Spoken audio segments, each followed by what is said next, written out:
Hello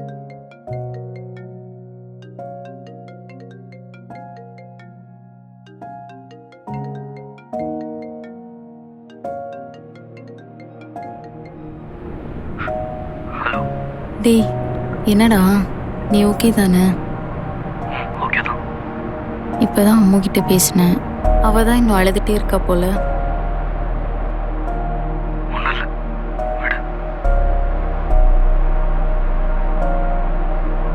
அம்மாட்ட போயிட்டு நீயாச்சும் எடுத்து சொல்லலாம்ல. என்னன்னு சொல்ற? இல்லடா, அதுக்கு நீ இப்படியே வா. அதெல்லாம் ஒன்று சொன்னால் புரியாது, பார்த்தா தான் புரியும். எப்பா சாமி, அப்படி என்ன படம் பார்த்தீங்கன்னு சொல்லுங்கடா, நானும் பார்க்குறேன்.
யாதவ், அம்மா பேசுகிறேன்ப்பா. இன்னைக்காவது வீட்டுக்கு வாப்பா. நீ இல்லாமல் வீட்டில் சந்தோஷமே இல்லைப்பா. யாழினிக்கு இன்னைக்கு திதி கொடுக்குறோம். நீயும் அப்படியே அவள் கல்லறைக்கு போய் மாலை போட்டு வந்துருப்பா.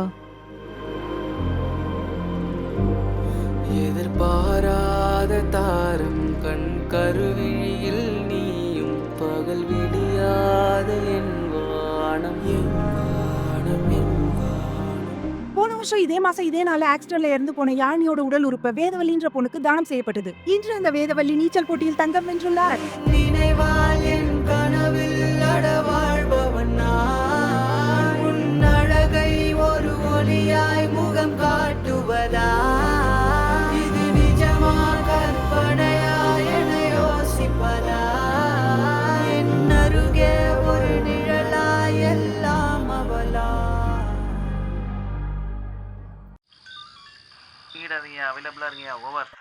அப்படிலாம் இருக்க முடியாதுயா. உன் ஏரியா நிமிஷேஷன்ல போய் கம்ப்ளைண்ட் கூட கிளம்பு. ஐயா, நான் பொண்ணை காணுங்கிற வேதனையில் வந்திருக்கு. அங்கே இங்கன்னா எப்படியா? எல்லா ஸ்டேஷன் தானையா. என் பொண்ணு வெளிக்கு போன பிள்ளைய 3 மணி நேரமாக காணும். பொம்பளை பிள்ளை சார். அப்படிக்கிட்டே இருக்கா சார்? 0 FIRங்கிற முறையில் இந்த கம்ப்ளைண்ட்டை எடுத்துக்கலாமே சார்? 2013 நிர்பயா மர்டர் கேஸ்லேருந்து எந்த ஊர் எந்த ஸ்டேஷனாக இருந்தாலும் ஆபத்தான முறையில் யார் வந்து கம்ப்ளைண்ட் பண்ணாலும் 0 FIRங்கிற முறையில் இந்த கேஸை எடுத்துக்கலான்னு கவர்மெண்ட்டே சொல்லுதே சார்.